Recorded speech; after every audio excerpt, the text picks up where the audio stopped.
ये मेरा एक क्वेश्चन है। सरकार हम लोगों से इतना टैक्स क्यों लेता है?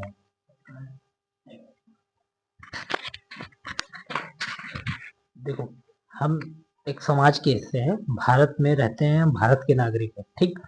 जैसे मान लेते हैं कि अभी आपको एक रोड बनवाने के लिए बोल दें कि चलो ठीक है, तुम्हें एक रोड बनवाना है अपने घर से लेकर के जहां तुम स्कूल या कॉलेज जहां पर जाते हो वहां तक।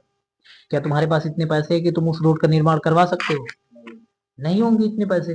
ऑब्वियस सी बात है, किसी के पास भी इतने पैसे नहीं होते हैं कि वो अपना खुद का एरोप्लेन का एयरपोर्ट बनवा ले, हेलीपैड बनवा ले, खुद की ट्रेनें चलवा ले खुद के लिए, या खुद का रोड बनवा ले, या खुद के लिए एक पार्क का निर्माण करवा ले, है ना।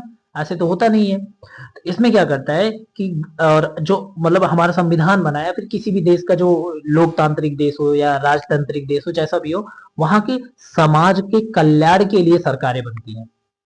समाज के कल्याण के लिए, समाज का कल्याण कैसे होगा? समानता होनी चाहिए नागरिकों के बीच में, सभी नागरिक एक समान होने चाहिए, उनकी जो लाइफ स्टाइल होनी चाहिए एक समान होनी चाहिए। यही कल्याण की भावना होता है कि सरकार, मतलब हमारे संविधान में भी लिखा है डीपीएसपी में कि भारत सरकार को समाज के कल्याण के लिए कार्य करना चाहिए।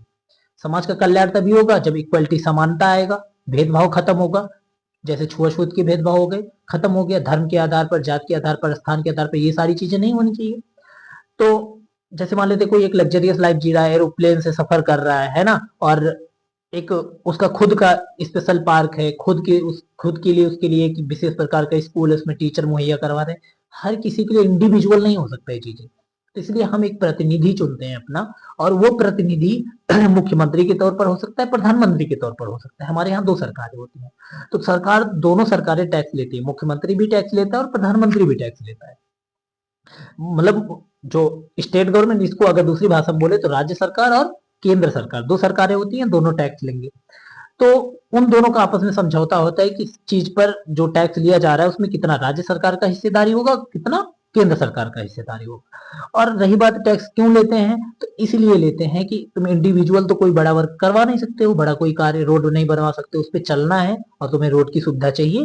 तो इसलिए क्या करते हैं, हर कोई जो जितना भी सामान खरीद रहा होता है, परचेज कर रहा होता है, जितना भी प्रोडक्शन होता है इंडिया में, उन सारे पर यहाँ की जो सरकार है वो थोड़ा थोड़ा कर लगा देता है। पिछले जो ईयर में कर चल रहा था वो 5%, 12%, 18 और 28% का चल रहा था।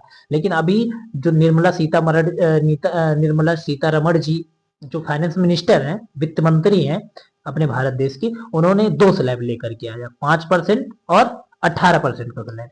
तो इसमें टू टीयर स्लैब है। किसी समाज